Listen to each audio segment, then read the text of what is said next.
Em 79, nós temos a Convenção para a Eliminação de Todas as Formas de Discriminação contra a Mulher. Então, ali no fim da década de 70, já começamos a ter essas discussões sobre questões de gênero, inclusive, né? Em 84, tivemos a Convenção contra a Tortura e outros tratamentos e punições cruéis, desumanos e degradantes, também visando a questão da violência, diminuição e o combate à violência. Ainda em relação à ONU de Direitos Humanos, aconteceram ações integradas entre a Organização Internacional do Trabalho e a Organização das Nações Unidas para a Educação, a Ciência e a Cultura.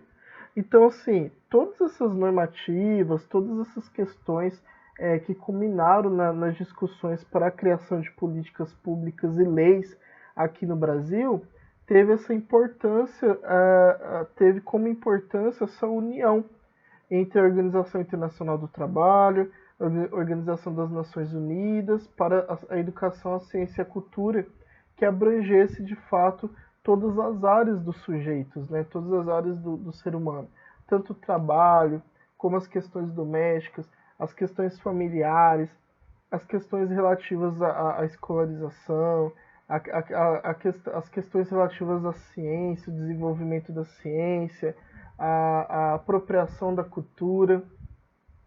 Então, a visão que a ONU tem é essa visão de fato integrativa. É uma visão de entender o sujeito,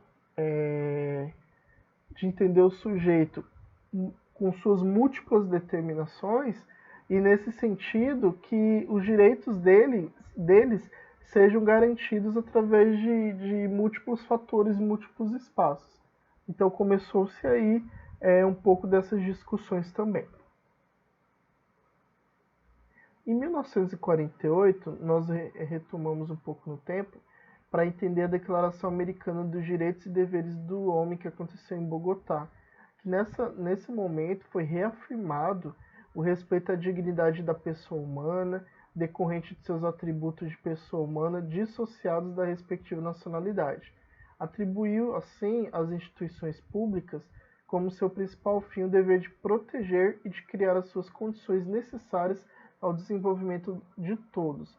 Então, a partir dessa Declaração Americana dos Direitos e Deveres dos Homens, começou-se a ter essa noção do quais são as responsabilidades do Estado, quais são as responsabilidades das esferas de governo para a garantia desses direitos, né? Quais são as responsabilidades dos setores públicos e dos setores privados para a garantia dos direitos de todos, certo?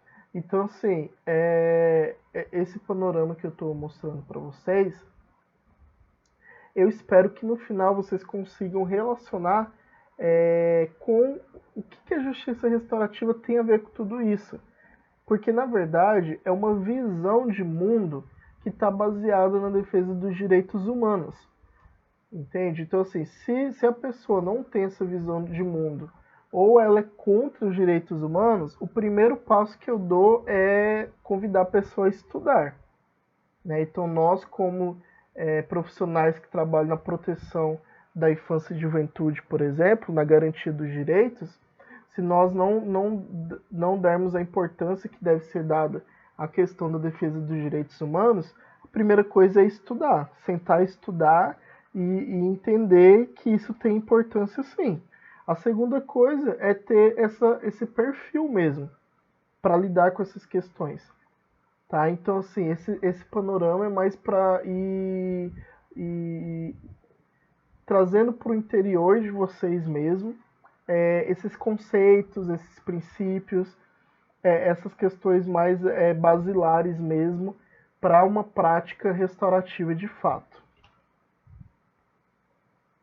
Em relação às declarações da ONU, temos a Assembleia Geral da ONU, que tem a função de fomentar a cooperação internacional no domínio econômico, social, cultural, educacional e da saúde e favorecer o pleno gozo dos direitos do homem e das liberdades fundamentais por parte de todos os povos, sem distinção de raça, sexo, língua ou religião. Então, a função da Assembleia da ONU é tratar sobre esses assuntos, é tratar de assuntos de direitos humanos, é tratar assuntos relacionados à economia, às questões sociais, culturais, educacionais, de saúde, em relação aos direitos humanos. Então nós vimos aí na televisão, todo ano tem essa Assembleia da ONU, o Brasil é considerado o representante que abre, né, as reuniões, e infelizmente foram pautas ali, foram falas que desconsideraram totalmente esses direitos humanos, né? Ali acabou sendo, infelizmente, um palanque para se tratar de assuntos, entre aspas, pessoais, né, de governo. Na verdade, não são assuntos de governo que devem ser tratados na Assembleia Geral da ONU, mas sim assuntos de direitos humanos no geral. O que está afetando a minha população? O que está afetando os meus sujeitos? Quais são os problemas sociais mais urgentes? Quais são as políticas públicas que estão funcionando? O que não está funcionando? O respeito à língua, o respeito à orientação sexual, o respeito à religião, o respeito aos povos nas suas diferenças. Esse é o principal objetivo geral da ONU. Em relação à justiça restaurativa, é esse respeito aos povos, o respeito ao outro de forma geral, de forma incondicional, é o que vai nortear de fato as práticas restaurativas. Então, diante da insatisfação geral e da frustração de muitos países em relação ao sistema formal de justiça, somadas à desordem criminal e social, a esse aumento, né, de situações de crime, de superlotação de presídios, foram emitidas declarações pela ONU visando concretizar o apelo dos povos favoráveis a mudanças gerenciais então no sistema de justiça. Então, se nós temos um sistema de justiça que não está funcionando, né, funciona a questão da aplicação das leis, mas a questão relacionada à reincidência em crimes não está funcionando, né, não estava funcionando. Voltava para o sistema judicial. E como resolver essa questão? Né? Colocando todo mundo no presídio, nós sabemos que essa não é a solução. Né? Então, assim, essas várias declarações da ONU foram favoráveis às mudanças gerenciais de fato no sistema de justiça, enfatizando novos padrões de pensar esses procedimentos, certo? Simplificando esses esquemas operacionais, simplificando aquelas questões processuais que são ad eterno, que demoram muito e no final não se resolve o problema.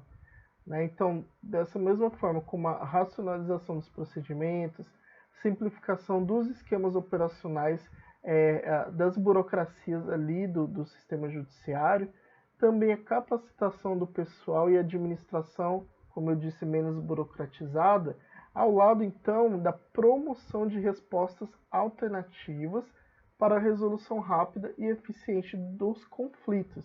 Então, a ONU teve muita importância nessa questão das declarações que a ONU redigiu, no sentido de pensarmos respostas, pensarmos práticas alternativas para que esses conflitos sejam dirimidos de forma mais rápida e mais consensual também. Em relação ainda às declarações da ONU, foram incluídas entre essas diversas alternativas, né, as práticas da justiça restaurativa, após consulta aos Estados-membros por meio da resolução da Assembleia Geral número 56, de 31 de janeiro de 2002. Então, as bases principiológicas dos programas de justiça restaurativa, a partir dessa resolução, foram discutidas na reunião de planejamento das ações para a implementação da Declaração de Viena sobre crime e justiça, respondendo aos desafios do século XXI.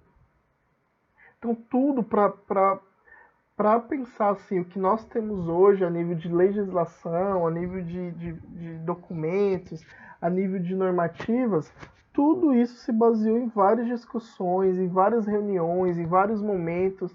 Então é muito importante ter essa noção dos marcos legais. O que fez, o que aconteceu, quanto tempo durou para que nós chegássemos onde estamos hoje.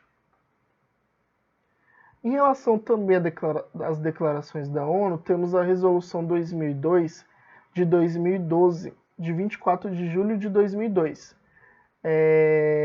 emitida pelo Conselho Econômico e Social. Tá? Essa resolução foi concebida na verdade, era a resolução 12 de 2002, tá? Desculpem. A resolução foi concebida com amplitude para permitir o desenvolvimento contínuo dos programas de justiça restaurativos. Então vocês veem aí que já começam a ter resoluções ali que vão ser responsáveis pelo planejamento, pelo desenvolvimento, pela integração, pelo gerenciamento desses programas de justiça restaurativa. Começam a se criar todos os fundamentos, todos os planejamentos gerenciais, para só depois começar a colocar em prática de fato com a população. O Conselho Econômico e Social, também responsável por essas questões, ao tempo que definiu que os programas de justiça restaurativa são como qualquer programa que utilize processos restaurativos voltados para resultados restaurativos. Né? Então, em si, é isso, né? Essa questão da reparação, da reparação do dano, da ressignificação, da conciliação de conflitos. De acordo com o Conselho Econômico e Social, então, conceituou os processos restaurativos em que a vítima e o infrator, e quando apropriado outras pessoas ou membros da comunidade afetados pelo crime, participam coletivamente da resolução dos problemas causados pelo crime, geralmente com a ajuda de um facilitador. Então, em linhas gerais, é assim que acontece a justiça restaurativa. Tem um facilitador que vai coordenar, que vai manejar aquele momento, aquele grupo, a vítima e o agressor, o infrator, enfim. E pessoas da comunidade, se for o caso, familiares, testemunhas, pessoas que estiveram presentes naquele ambiente, ou pessoas da comunidade envolvidas mesmo. Né? Então, assim, a questão é que, através da participação de todos esses agentes, cheguem a consensos visando a resolução de conflitos. O Conselho Econômico e Social cita algumas técnicas também alternativas, só para vocês visualizarem, né, que tá, beleza, práticas restaurativas, mas na concretude, quais são essas práticas? Então, esse conselho ele cita algumas técnicas alternativas de resolução de conflitos, dentre elas a mediação, a conciliação. Então, a mediação e a conciliação são técnicas que já existem há algum tempo. Não necessariamente a mediação e a conciliação ela é justiça restaurativa, tá? Nos fóruns, nos tribunais de justiça costuma ter esse setor, né? esse nível de poder ali. No entanto, a mediação e a conciliação eles podem compor programas de justiça restaurativa também, tá? Então, a partir do conselho, temos a mediação, a conciliação, audiências restaurativas e até os círculos de sentença. O Conselho Econômico e Social também reconheceu a previsão de uma terceira pessoa, neutra à ocorrência, para assumir a tarefa de facilitar a comunicação entre as partes, possibilitando então a autocomposição do conflito de forma democrática, sem a intervenção das figuras de autoridade, por exemplo, o juiz, além de favorecer a realização de um número maior de resultados restaurativos. Então, prevê também essa terceira pessoa, esse terceiro elemento que vai ser o facilitador, que, como eu disse antes, deve estar capacitado tecnicamente, deve ter algum tipo de formação, seja formação de ensino superior ou algum curso de especialização, para que ele tenha essas habilidades, essas capacidades, essas habilidades sociais para lidar com essas questões dos conflitos mesmo, manejar conflitos. Ainda em relação às declarações da ONU, temos que o Conselho Econômico e Social traz que, em relação aos facilitadores, deve abordar todos os aspectos do conflito, sem limitações e visando alcançar as suas finalidades em busca de resultados restaurativos. Então, deve ter os facilitadores, os coordenadores, eles têm que ter essa visão do todo mesmo, essa visão contextual. Isto inclui o estabelecimento de responsabilidades, ações voltadas à reparação do dano, a restituição de algum bem, a prestação de serviços sociais para suprir as necessidades individuais e coletivas das partes, assegurando a reintegração da vítima e do infrator à comunidade de interesse, proporcionando sempre a pacificação social. Então, independente de qual seja a modalidade, qual seja o objetivo, se é para suprir alguma necessidade, se é para reparar algum dano, restituição de algum bem, prestação de serviço, enfim, o foco principal, o que se busca alcançar é essa pacificação social, a diminuição dos conflitos ou até mesmo o fim dos conflitos, visando a pacificação social. Os programas de justiça restaurativa devem, pois, ampliar a efetividade de seus procedimentos e dos resultados restaurativos com a ajuda desses facilitadores que eu citei, que devem ser capacitados, assegurando então um tratamento digno e com respeito mútuo entre as partes. Independente de ser o infrator ou a vítima, o facilitador ele deve estar ali como uma ponte, como um elo de comunicação. Né? Então, o facilitador ele não pode pender para nenhum dos lados, por exemplo. Né? O facilitador tem sim que gerar reflexões, mediar reflexões que façam com que o infrator, por exemplo, se responsabilize pelos atos que ele cometeu, mas não pode ter pré-julgamentos ali, julgamento de valor. Né? Então, realmente, o facilitador ele tem que ser uma figura neutra. Em 2005, tivemos a Convenção Americana de Direitos Humanos, que foi promovida a Declaração de Costa Rica sobre a Justiça Restaurativa da América Latina. Então, um marco bem importante aí. A partir dessa convenção, a implementação da justiça restaurativa em toda a América Latina e no Caribe se apresenta como um grande desafio para a reformulação judicial. Então, temos, desde 2005 aí, várias demandas trazendo essa pressão mesmo para o poder judiciário tradicional. Né? Então, a partir de 2005, temos de fato convenções, resoluções, documentos, normativas que vão fazendo essa pressão para o poder judiciário tradicional clássico para criar essas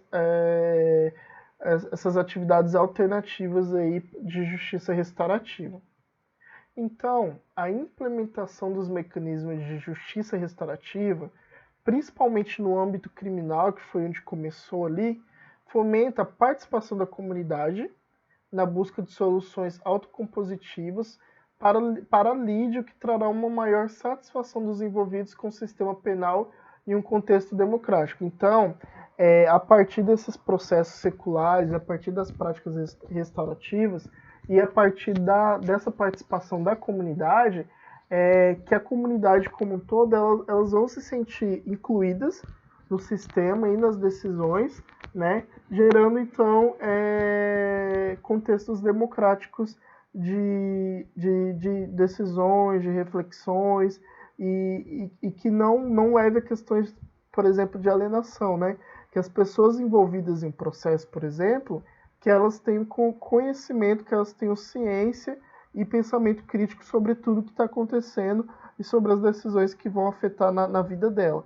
Então, na justiça restaurativa, tem muitas reflexões, muitos grupos ali de conversa, muito diálogo, que faz com que tanto a parte agressora como a parte vítima, que elas saiam dali com consciência plena de todo o processo, das discussões realizadas e dos impactos que aquele momento ou que o dano anterior trouxe para as pessoas.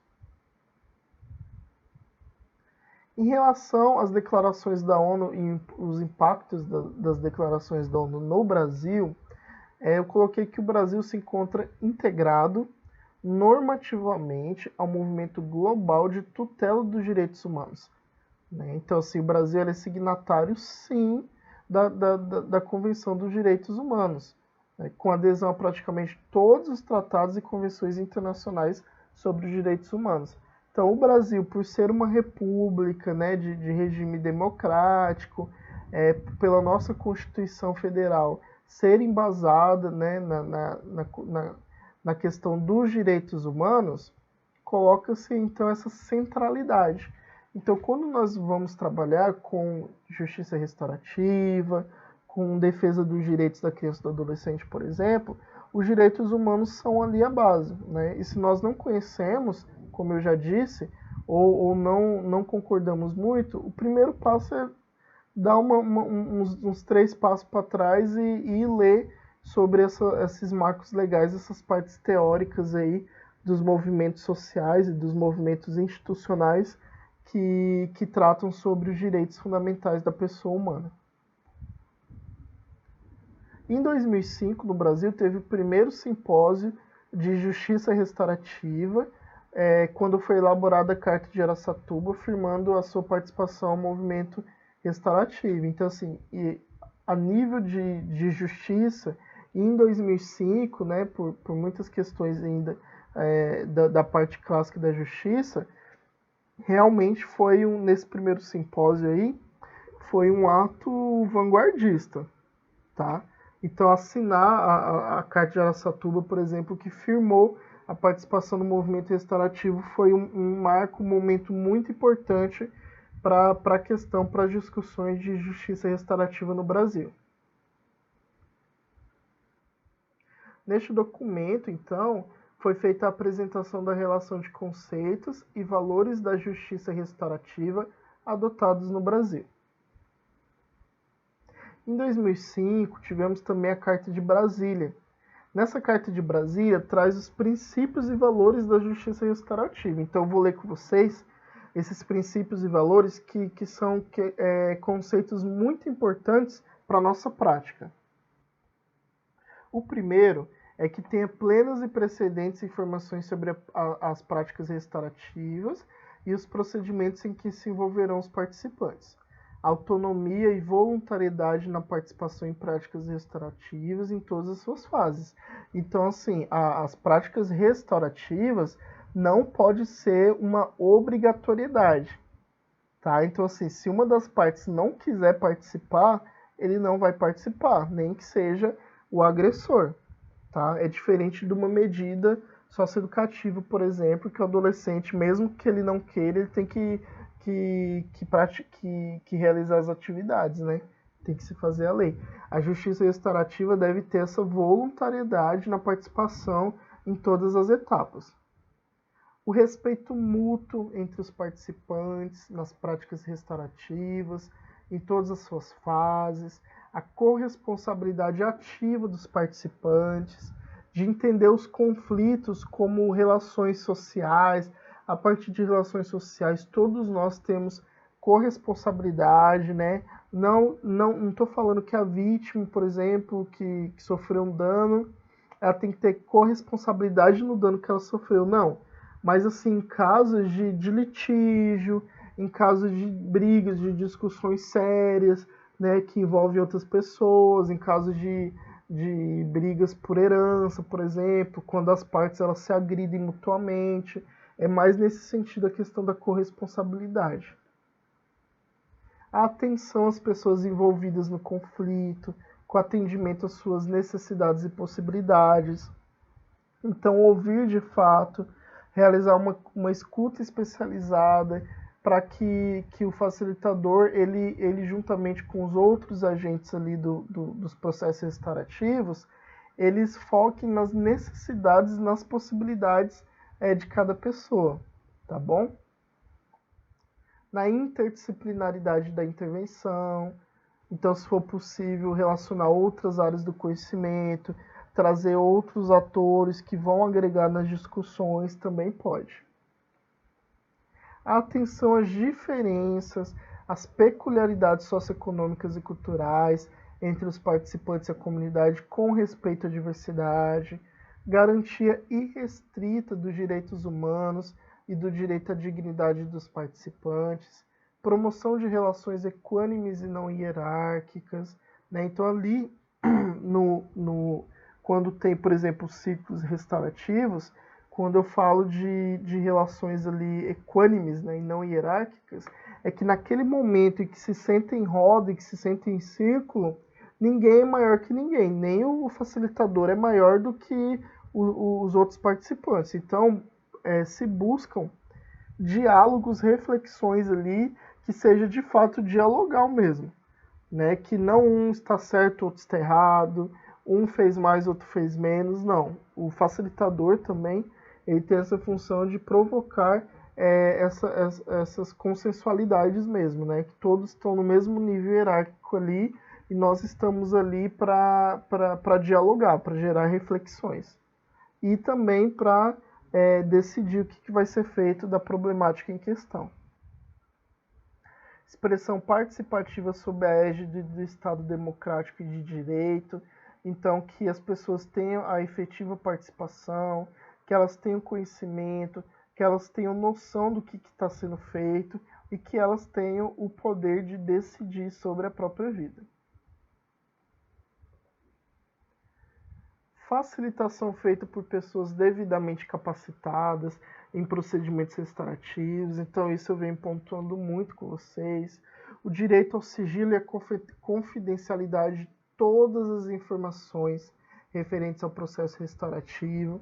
Então, assim, o facilitador ele tem que deixar muito claro ali, fazer os acordos no início, deixando claro que o que é tratado ali tem que ser mantido sigilo, a confidencialidade, né? E que os conflitos de fato se encerrem ali.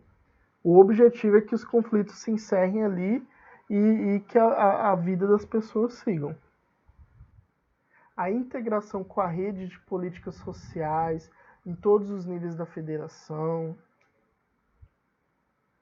O desenvolvimento de políticas públicas integradas com as outras esferas do governo, com as secretarias de saúde, de educação, de assistência social, do desporto, do trabalho, enfim, que sejam desenvolvidas mesmo políticas integradas. A interação com o sistema de justiça, sem prejuízo do desenvolvimento de práticas com base comunitária, a promoção da transformação de padrões culturais e a inserção social das pessoas envolvidas. Então, assim, a promoção da transformação de padrões culturais violentos, por exemplo, que consigamos transformar esses padrões em padrões mais pacíficos, né, em padrões de maior diálogo. Monitoramento e avaliação contínua das práticas na perspectiva do interesse dos usuários internos e externos.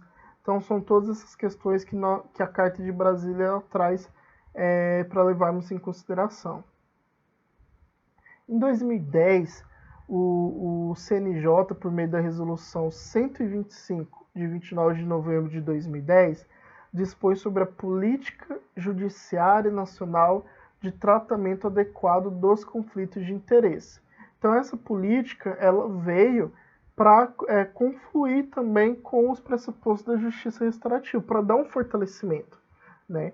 Então, a partir dessa política, objetivou prestigiar os meios autocompositivos de resolução de conflitos com a realização de atividades pré-processuais, como eu tinha dito para vocês. Antes de se iniciar um processo judicial, se busca a justiça restaurativa como alternativa, especialmente a conciliação e a mediação, em busca de formas mais eficientes de acesso à justiça. Então, em linhas gerais, o grande objetivo da justiça restaurativa é trazer a realização dessas atividades pré-processuais mesmo, para que a justiça ela seja mais eficiente nesse sentido de não ficar muitos milhões, né, milhares de processos em trâmite por muito tempo, sendo que poderiam ser resolvidos de uma forma mais rápida. A Resolução 125, né, que é essa que eu citei, ela estabeleceu a necessidade de ser consolidada a política pública como uma ação permanente de incentivo e aperfeiçoamento dos mecanismos autocompositivos, desenvolvido em todos os tribunais, o que está transformando o Poder Judiciário em centros de soluções efetivas de disputas, tendo como preocupação a satisfação do jurisdicionado. Então, o foco é, de fato, a pessoa que sofreu dano, o agressor, na verdade, é uma relação, né? E que, nesse sentido, visando a resolução de conflitos, que a vítima ela tenha ali maior compreensão do que está acontecendo e que ela veja que a justiça ela consegue resolver as questões, né? Para que a população também não perca a esperança, né? Na justiça, né? Que vai dar certo, por exemplo. Com isso, a política pública nacional de justiça restaurativa, no âmbito do Poder Judiciário, ela está delineada na Resolução 225 de 2016, que tem por objetivo a consolidação da identidade e da qualidade da justiça restaurativa definidas na normativa a fim de que não seja desvirtuada ou banalizada. Então vocês viram o processo histórico desde 2005, já estamos em 2016 e tratamos de mais uma resolução que fortalece a política. O CNJ, por meio da portaria CNJ número 91 de 2016, ato do ministro Ricardo Lewandowski, institui o Comitê da Justiça Restaurativa. Então, foi instituído um Comitê de Justiça Restaurativa e esse comitê tem o papel de desenvolver a prática como diretriz estratégica da gestão da presidência do CNJ para o biênio 2015-2016. Então, planos e metas foram traçados ali para desenvolver melhor essas atividades. Por intermédio do Comitê Gestor, o CNJ realizou em 2019, já mais recente, 2 seminários sobre a Política Nacional de Justiça Restaurativa, incrementando o intercâmbio de experiências e ideias entre os comitês regionais em todo o Brasil e fomentando a melhoria na quantidade e qualidade dos dados que compõem a política nacional. Tá? Então, esse comitê gestor, através dos seminários de discussões, apresentou os dados, apresentou a política, apresentou o que estava sendo feito, sempre a nível de desenvolver o trabalho e o serviço. Em 31 de dezembro de 2019, o CNJ edita a resolução número 300, que altera a política. Então, em 2019, teve uma alteração à política, dando prazos para que os tribunais de justiça e os TRFs organizassem a implantação da justiça restaurativa. Além disso, criou o Fórum Nacional de Justiça Restaurativa. Então, olha como que se desenvolveu as discussões, né? Então, o Conselho Nacional de Justiça deu prazo para os tribunais de justiça e para os TRFs para eles se organizarem para implantar de fato a justiça restaurativa, criando-se inclusive um Fórum Nacional de Justiça Restaurativa para se debater temas relacionados à temática. Então, a nível de síntese, em relação aos marcos legais, eu coloquei que o primeiro movimento do CNJ para a justiça restaurativa foi a construção e a promulgação de um marco normativo que implementou a Política Nacional de Justiça Restaurativa no âmbito do Poder Judiciário Nacional. Então foi preciso, criar esses marcos normativos para que, de fato, a política começasse a ser efetivada. Também com a Resolução 225 de 2016, onde foi disposta sobre a Política Nacional de Justiça Restaurativa no âmbito do Poder Judiciário, é importante nós termos em consideração a abrangência, o tamanho dessa resolução para a justiça restaurativa no Brasil. A Portaria 74 de 2015, que constituiu um grupo de trabalho para desenvolver estudos e propor medidas visando contribuir com o desenvolvimento da justiça restaurativa. Então, é uma portaria importante também para a questão da justiça restaurativa.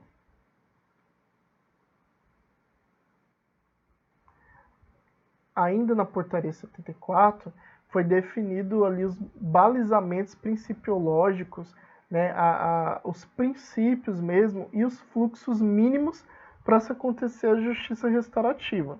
Tá? Então, de forma a definir uma identidade dessa justiça restaurativa e para que os juízes começassem a implantar de fato esse tipo de atividade.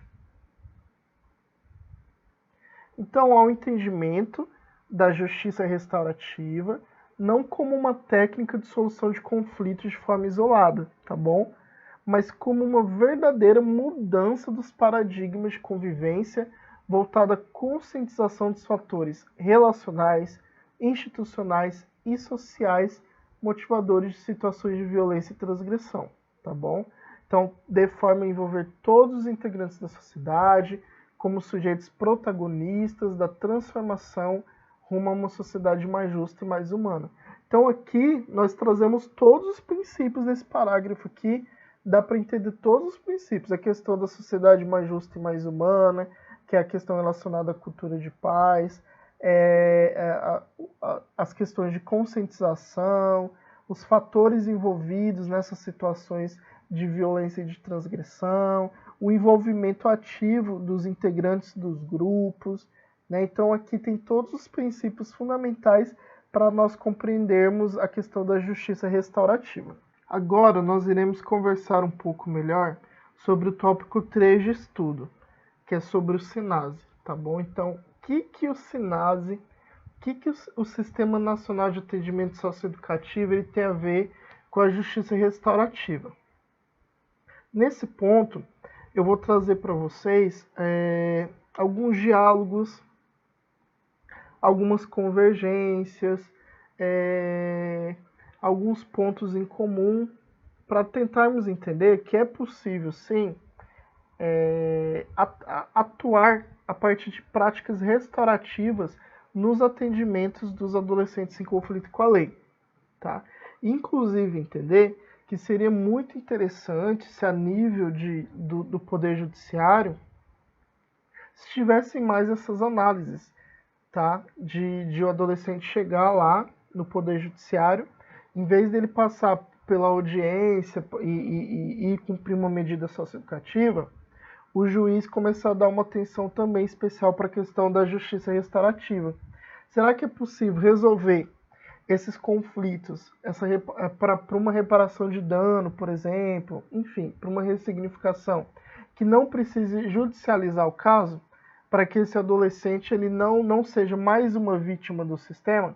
Porque quando ele pratica um ato infracional, ele fere o direito do outro e ele fere o próprio direito. O direito de ir e vir, por exemplo, quando ele vai para uma unidade de internação.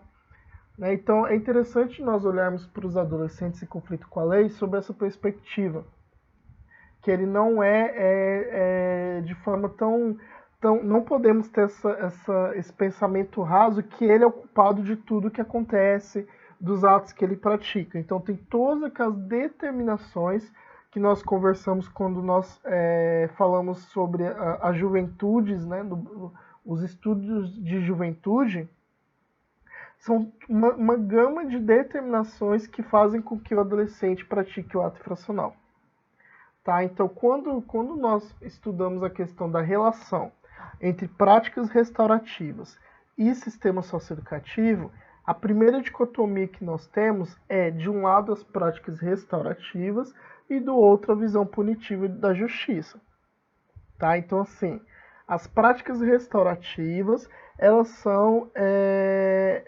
nada tem a ver com visões punitivas. Então, nós já temos que começar daí. Né? São práticas que buscam, sim, a responsabilização, a corresponsabilização, mas são práticas relacionadas à cultura de paz. Né? Não se busca visões punitivas, visões coercitivas, então já começamos daí. O outro ponto, como eu já disse, é essa tentativa de resoluções prévias de conflito. Às vezes uma medida socioeducativa, principalmente uma internação, vai fazer com que a vida daquele adolescente, a vida dele congele. Né? Mesmo que ele tenha acesso à escolarização dentro da unidade de internação, a vida dele vai congelar, nós sabemos disso. Né? Ao contrário que aqui fora, ele pode se desenvolver de forma mais rápida em relação às outras pessoas também, as potencialidades. Então, se tiver oportunidades de resoluções prévias de conflito, melhor. É possível, né, criar práticas alternativas de conflitos envolvendo adolescentes em conflito com a lei? Então é uma questão que é bem interessante nós levarmos em consideração. Será que, a partir desses pressupostos da justiça restaurativa e visando a resolução prévia de conflitos, será que é possível ter esse tipo de atendimento, esse tipo de abordagem com os adolescentes que praticaram atos infracionais? Ou uma outra questão também que é interessante pontuar é sobre a gravidade do ato, sobre as reincidências também. Então são questões interessantes que devem ser colocadas na balança. A Resolução 225 do CNJ, que normatiza a justiça restaurativa, ela então tem como um de seus principais objetivos a uniformização do conceito e execução da justiça restaurativa, devido à enorme diversidade de técnicas que podem ser empregadas. Né? Então, assim, técnicas de grupos, técnicas para resolver problemas, técnicas de mediação, de conciliação, são muitas, né? Milenares, inclusive. A função dessa resolução 225 do CNJ é fazer com que, de fato, tenha uma uniformidade baseada nos princípios da justiça restaurativa para que as técnicas sejam aplicadas. Nos casos de adolescentes em conflito com a lei, está previsto no SINASE que as práticas restaurativas deverão ser prioritárias. Né? Está previsto no artigo 35. Então, se no artigo 35 já está previsto isso, e nós seguimos todos os outros, todas as outras disposições do artigo quando atendemos os adolescentes, por que nós deixamos de lado essas práticas restaurativas? Claro que deve ser uma competência vinda do Poder Judiciário para a gente, né? Mas os fóruns de discussão, os espaços de discussão, as comissões intersetoriais, elas existem. E nós temos que fazer valer o que está disposto na lei também, né? Não é um trabalho a mais que dá para a gente, não é um trabalho a mais. Porque essas práticas restaurativas, elas serão designadas para outros setores, ou do Poder Judiciário, ou da Secretaria de Educação, por exemplo, né? Ou para todos aqueles outros agentes que queiram trabalhar nessa área, até voluntários, que sejam capacitados, mas até voluntários podem participar. Então, assim, é um conjunto de práticas de cunho de fato coletivo, visando, certo, esses princípios da justiça restaurativa e da resolução de conflitos. Nesse sentido, os tribunais de justiça do Estado, eu disse anteriormente que, em certo momento, os tribunais de justiça tiveram um tempo para começar a se adequar, para começar a aplicar as práticas de justiça restaurativa. Nesse sentido, os TJs, em parceria com instituições privadas, então eles passaram a ser responsáveis pela aplicação da justiça restaurativa. Inclusive, os facilitadores terão que ser devidamente capacitados. Então, os próprios tribunais de justiça, eles provêm essas capacitações para os facilitadores. No SINASE, no artigo 1º, deixa bem claro que é um conjunto ordenado a questão das práticas restaurativas, né? Ele deixa bem claro que é um conjunto ordenado de princípios, regras e critérios que envolvem a execução de medidas socioeducativas, incluindo-se nele, por adesão, os sistemas estaduais, distrital e municipais, bem como todos os planos, políticas e programas específicos de atendimento a adolescente em conflito com a lei. Então, está previsto, já está previsto, né? Cabe às autoridades, ao governo, às autoridades a nível de União, nível de Estado, a nível de município, e a nós, enquanto agentes que trabalhamos com isso, fazer valer e cumprir a lei. No SINASE, o artigo 1º também traz o conceito de responsabilização desse adolescente quanto às consequências lesivas do ato infracional, sempre que possível incentivando a sua reparação. Então ele conversa muito bem ali com os princípios da justiça restaurativa, né? Então não quer dizer que na justiça restaurativa vai diminuir o peso do ato que o adolescente cometeu, tá? Mas sim fazer com que ele se conscientize, que ele ouça o lado da vítima, que ele entenda as necessidades daquela vítima, que ele procure se colocar no lugar do outro que sofreu um dano e que ele de fato se responsabilize, tenha esse pensamento crítico das consequências que ele causou, das consequências danosas, certo? E que ele transforme, que algo nele transforme o pensamento dele para que isso não aconteça de novo. A questão da reparação, sempre que possível, incentivar a reparação. É possível reparar um dano? Né? Então, o furto de uma bicicleta. É possível reparar esse tipo de dano. Né? Mesmo embora compre uma bicicleta nova para a pessoa, talvez ela tinha uma relação de afeto com a bicicleta antiga, que causou um dano psíquico ali, né? Mas assim, a reparação de objetos materiais, por exemplo, de dinheiro é possível. Mas é possível reparação de outras consequências, né? Então, nesse sentido, a reparação é uma concepção restaurativa com vistas a reparar a consequência lesiva causada pelo ato infracional, tá bom? Então está no SINASE sobre o SINASE ele prevê a questão da punição, né? Ele prevê a questão da punição, do castigo pela lesão causada? Na verdade, não.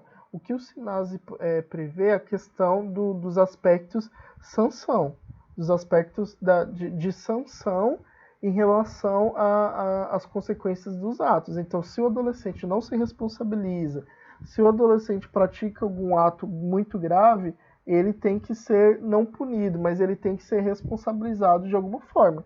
E que essa responsabilização custe a liberdade dele, por exemplo. Então, a lei faz referência à responsabilização do adolescente, a qual, se possível, dar-se-á pela via da reparação. Reparar, restaurar, consertar. Se não for possível, o juiz ele determina outras formas de cumprimento, né, em relação a esses danos, como, por exemplo, as medidas socioeducativas. No artigo 35 do SINASE, tem-se que é a desjudicialização dos conflitos. Né? Então, o que é isso? A intervenção judiciária e a imposição da medida socioeducativa ser aplicada em casos excepcionais, com destaque aos meios de autocomposição de conflitos e resolução de conflitos, que é a essência da justiça restaurativa. Então, assim, o foco do SINASE é que que a aplicação das medidas socioeducativas elas sejam de fato aplicadas de forma excepcionais. Só se aplica uma medida socioeducativa quando não tem outra alternativa para se resolver aquela questão. Se tem outra alternativa, se há a possibilidade de resolver, solucionar aquele conflito, podemos pensar na justiça restaurativa, por exemplo. No inciso 3º, coloca que práticas ou medidas que se apresentem como restaurativas e sendo possível que se atenda às necessidades da vítima. Então vocês estão vendo que o SINASE ele traz muita coisa interessante sobre essa questão da reparação do dano e de formas alternativas visando a desjudicialização dos conflitos. Né? Então, assim, o SINASE e a justiça restaurativa, eles se complementam muito bem. No inciso 4º, sobre a proporcionalidade em relação à ofensa cometida, também deve-se levar em consideração esses aspectos, né? Então, por exemplo, uma ofensa muito grave, um dano muito grave a outrem, com risco à vida, por exemplo, o juiz ele determina uma medida que seja mais gravosa em proporção ao que o adolescente cometeu. Quando o adolescente comete um ato infracional que é considerado médio ou leve, o juiz ele vai decidir medidas socioeducativas que sejam proporcionais ao dano praticado pelo adolescente. No artigo 35 também coloca que a intervenção sociopedagógica ser aplicada deve ser adequada e necessária à situação do adolescente autor de ato infracional, né? E em proporção à ofensa cometida, tá? Levando-se em consideração que a aplicação de medidas sempre deve ser realizada de forma excepcional. Trata-se então de ressaltar o cuidado com o tipo de medida a ser aplicada, para que não seja em sua essência mais gravosa do que o dano efetivamente ocorrido. Então, cabe também às equipes técnicas que trabalham com os adolescentes fazer essa análise a partir dos atendimentos, a partir da leitura e análise dos autos, a partir da leitura dos relatórios de outras equipes interdisciplinares, entender, né, e com conhecimento do SINASE, claro, é fazer uma reflexão ali se aquela medida ela é desproporcional para aquele adolescente ou para o ato infracional que ele cometeu. As equipes técnicas pautadas pelo SINASE podem, inclusive, a partir dessa análise, sugerir ao juizado a modificação da medida, a suspensão da medida, ou até mesmo a mudança de modalidade, ou até mesmo a extinção da medida. Então, isso está previsto no SINASE, e as equipes técnicas eles podem também se munir dessas questões para atender o melhor interesse ali do adolescente. Então, a compreensão da justiça restaurativa é algo que vai além de uma mera compreensão filosófica, vai além do mundo das ideias, muito além do que a aplicação de uma metodologia consensual. A justiça restaurativa, ela vai muito além de simplesmente tentar resolver problemas, tá? Ela é de fato uma verdadeira humanização, né? O foco dela é essa humanização das relações comunitárias, coletivas e dentro do judiciário, tá? O que concerne a compreensão do conflito, que resulta das práticas contrárias às estabelecidas na lei penal, de modo a ter uma noção mais ampla para além do ato lesivo e suas consequências impostas pelas normas, mas o que tal violação interfere nas relações. Então, assim, o foco é a humanização, né? O foco é ir além da questão da letra da lei, do que é penal, do que não é penal. O foco é tentar entender o que esses atos lesivos eles interferiram na vida das vítimas. O que esses atos lesivos interferiram na vida de quem cometeu o ato infracional, por exemplo, né?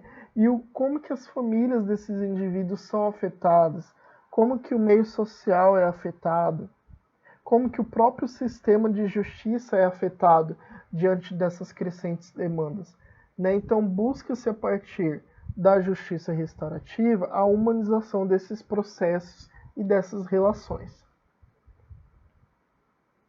Então, os princípios próprios ali da justiça restaurativa e que nós devemos sempre fazer essa ponte com o SINASE é a questão da emancipação dos sujeitos envolvidos, da voluntariedade, eles têm que querer participar, né? Então, assim, se vocês, enquanto equipe técnica, por exemplo, quiserem realizar algumas práticas restaurativas ou grupos reflexivos dentro da unidade de atendimento, temos que levar em consideração isso. O objetivo é a emancipação desses sujeitos, eles têm que ter voluntariedade, eles têm que querer participar, eles não podem ser obrigados a participar desses momentos.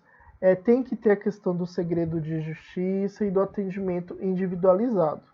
Em específico, nos ciclos restaurativos, que é uma das modalidades de justiça restaurativa, tudo é construído pelo coletivo, pelas partes, pela vítima, pelo agressor, pela comunidade, pelo facilitador, porque a base principal ali da justiça restaurativa em sua essência é o envolvimento da comunidade.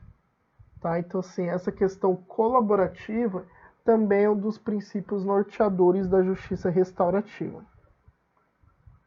A justiça restaurativa, quando aplicada na esfera que envolva a prática de atos infracionais, deve ter, de igual modo, uma ampla compreensão da doutrina da proteção integral, né, que é uma doutrina que ela é basilar ali para o ECA, por exemplo, né? Então, assim, quando aplicado na esfera que envolve adolescentes, né, atos infracionais, os adolescentes eles estão preconizados no ECA, tem que ter os profissionais, tanto nós como os operadores do direito, a rede de proteção tem que ter como foco, como norte, a doutrina da proteção integral, que é visando a garantia e a proteção dos direitos dessa população e o pleno desenvolvimento, né, a emancipação. Importância de se ter uma formação no direito da criança e do adolescente e na compreensão do sistema de garantias de direitos, tá? Então, vocês que estão realizando esse curso, sobre essa importância de ter esses conhecimentos sobre juventude, sobre adolescência, sobre infância, sobre o sistema de garantia de direitos, como que esse sistema se caracteriza, como ele se compõe. Tudo isso são elementos que vocês têm que ter em mente, que vocês têm que ter na ponta da língua, visando o melhor atendimento dessa população. Eu trago aqui como vídeo, né, como atividade do estudo dirigido de vocês, uma aula, na verdade foi a 10ª aula de um curso de comunicação não violenta da Justiça do Governo do Ceará, tá? Então nessa aula eles fizeram uma live, tem alguns debatedores ou profissionais do sistema socioeducativo, Sistema Nacional de Atendimento Socioeducativo, e operadores do direito, magistrados, juízes, desembargadores, defensores públicos. Então é uma discussão bem interessante, fazendo essa relação da justiça restaurativa dentro do sistema socioeducativo, tá? Então assista esse vídeo, vai ser colocado à disposição o link para vocês também, que esse vídeo, junto com todas as informações que eu estou passando, confluam para que vocês consigam transformar o conhecimento de alguma forma, né? Se apropriar desse conhecimento e para que vocês também realizem a atividade avaliativa no final da aula. Então, só para rememorarmos, sempre é bom, né? Eu sempre brinco quando eu recebo minhas estagiárias no começo, eu sempre brinco assim, olha, o primeiro mês, o segundo mês, vocês não vão para prática nenhuma. Vocês vão começar estudando as legislações, estudando os manuais, estudando os documentos, estudando as resoluções. Então a primeira coisa que eu coloco na mão deles é o SINASE. Então vai ler o SINASE. Tá? Então assim, é muito importante, mesmo que nós saibamos ele decorado, né? A gente precisa depreender o que é importante dele. Então sempre está lendo e relendo o SINASE, que ele traz ali questões muito importantes, assim como o ECA, assim como o Estatuto da Juventude, são resoluções, são leis aí que nós temos que ter no bolso, né? Que tem que ter ali na nossa gaveta para a gente sempre estar consultando. Então, o que é o sistema socioeducativo? Política pública específica para adolescentes que cometeram atos infracionais, tá? Que estão inseridos no SINASE. As competências do SINASE, no SINASE, as medidas socioeducativas, então, elas acontecem em duas esferas, na esfera do Estado e na esfera do município. Então, ao Estado compete a privação e restrição de liberdade, e no município as medidas em meio aberto, a liberdade assistida e a prestação de serviços à comunidade. As outras medidas socioeducativas mais leves e as medidas protetivas, o juiz ele já determina no momento ali e libera o adolescente, tá? Então que o grosso do SINASE são as medidas com restrição de liberdade, privação de liberdades e as medidas socioeducativas no meio aberto. Então, como que funciona? Né? Assim, um fluxo bem geral. O adolescente ele pratica um ato fracional, a partir desse ato fracional ele participa de uma audiência de uma oitiva e o juiz, se for o caso, determina uma medida socioeducativa e o adolescente ele tem que cumprir essa medida socioeducativa. Caso não cumpra, ele pode ser privado de liberdade ou restrita em sua liberdade, por exemplo, ou ser enquadrado em alguma medida protetiva. Lembrando que, de acordo com ECA, é uma minúcia ali no ECA, mas a medida socioeducativa ela pode ser considerada como uma medida protetiva, inclusive, para o adolescente. Tá? Porque a medida socioeducativa, a ideia é que ela não tenha esse aspecto punitivo, esse aspecto coercitivo. A medida socioeducativa, a ideia é que de fato sejam realizadas atividades socioeducativas para que o adolescente e o jovem se desenvolva, se emancipe, crie autonomia e consiga seguir a vida dele da melhor forma possível. Então, a justiça restaurativa. Nos primeiros atendimentos, houve programas restaurativos na escola? Né? Então, como que nós vamos tentar pensar a justiça restaurativa na prática? Então, o adolescente cometeu um ato infracional, por exemplo. Né? Ali nos primeiros atendimentos, então, houve programas restaurativos na escola? Se não, encaminhe-se o caso para a justiça tomar as decisões. Então, por exemplo, 2 adolescentes brigaram na escola. Né? Então, aconteceu agressão física, por exemplo, um deu a facada no outro, enfim, teve algum dano à saúde. A escola, ela tem algum programa restaurativo em relação, tem alguma parceria com o Poder Judiciário e com programas e projetos restaurativos na escola? Então, no primeiro momento, foi possível fazer esses encontros com esses 2 adolescentes e suas famílias para tentar reparar os danos e solucionar os conflitos? Se não, encaminha-se o caso para a justiça, e a justiça tem que tomar as decisões, tá? Nesse meio tempo, o adolescente ele tem direito à defensoria pública ou à defesa a partir dos advogados das partes, tá? Então, nesse processo todo, quando vai para a judicialização mesmo, o juiz escuta o adolescente e a vítima. A vítima, no caso, como testemunha. O Poder Judiciário decidirá, pela gravidade do ato infracional, a medida socioeducativa mais adequada. Esse é o fluxo. De acordo com o SINASE, as práticas restaurativas têm que ser também prioridade das medidas socioeducativas, que é algo que eu falei agorinha para vocês e que eu vou repetir sempre, para a gente de fato fazer com que os dispostos na lei sejam de fato aplicados. Então, o procedimento é: adolescente praticou um ato infracional, tá? E aí, vamos pensar então na outra hipótese. O adolescente praticou um ato infracional, né, ou causou agressão para um outro adolescente numa briga, teve agressão, teve facada, mas as famílias, elas decidiram tentar participar dos processos restaurativos.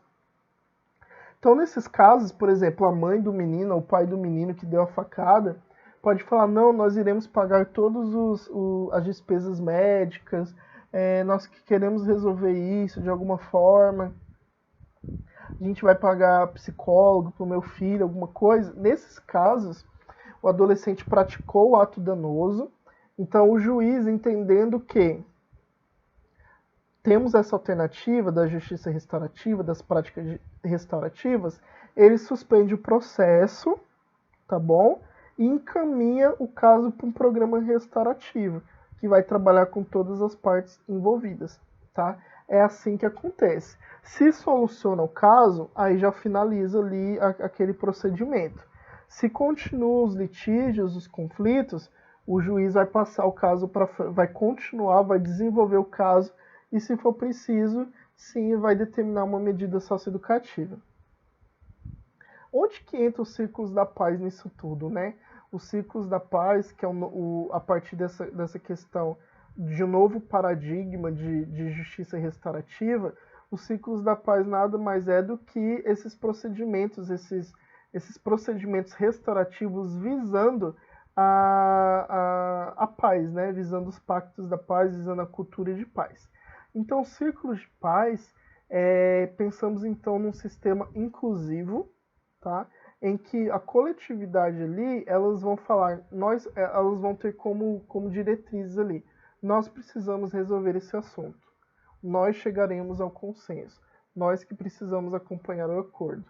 Né? Então, assim, todas as partes vão ser envolvidas, todas as partes vão ter conhecimento dos procedimentos, as partes elas vão ter essa consciência que elas devem chegar num acordo para melhorar a situação e que elas vão acompanhar todo o processo de decisão. E elas que vão decidir, né, se acaba ou não aquele conflito. Em relação ao ciclo de paz, então, pensando em práticas restaurativas, com esses adolescentes que nós atendemos, o ciclo de paz ele coloca que é preciso ouvir o adolescente, fazer com que ele compreenda que o ato infracional cometido causou dano para ele, para a sua família e para a vítima. Na verdade, fazer com que o adolescente entenda que causou dano para a vítima, isso ele já entende.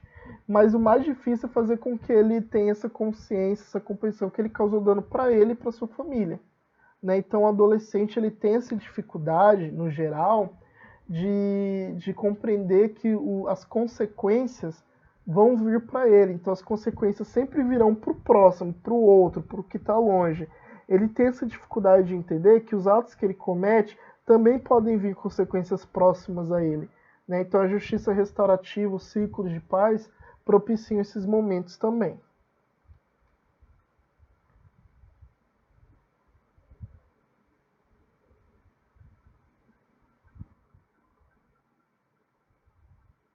Também tem a questão da atenção às necessidades das vítimas, mais a responsabilização da vítima, tá bom? Então, em nenhum momento a justiça restaurativa ela vai não responsabilizar o, o agressor pelo que aconteceu, tá? Mas assim, também em questão de brigas, em questão de discussões, qual que é a responsabilização da vítima também, né? Qual que é a parte que lhe cabe nessa questão toda? Então, os círculos da paz, só para vocês entenderem, envolve que o adolescente escolhe alguém da comunidade, alguém da rede de apoio. Então, ele pode chamar ali para participar os pais, os amigos, pessoas de sua confiança.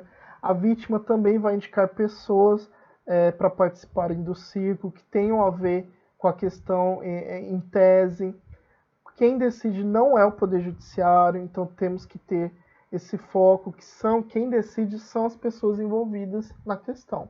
Tá? No caso de atos infracionais, quem estiver envolvido diretamente nos atos infracionais, a vítima e o agressor. E os facilitadores chegarão a um consenso para que o adolescente seja responsabilizado, para que ele se sinta responsabilizado também, para que ele não cometa outro ato infracional e também para que se atenda às necessidades da vítima. Né? Então, no final do ciclo, no final desse encontro, há um acordo entre as partes com ações bem concretas. Então, devem ter ações de preferência por escrito, que eles assinem algum documento, para que essas ações, essas resoluções sejam concretas. Tá? Então, porque senão fica muito no nível das ideias, né? Então tem que vir para o concreto mesmo, para resolver a situação.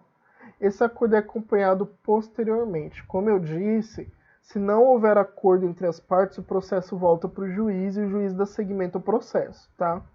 Então, assim, para a justiça restaurativa, o adolescente ao cometer ato infracional não está violando apenas uma lei, está violando os relacionamentos, violando os direitos das outras pessoas, violando os próprios direitos.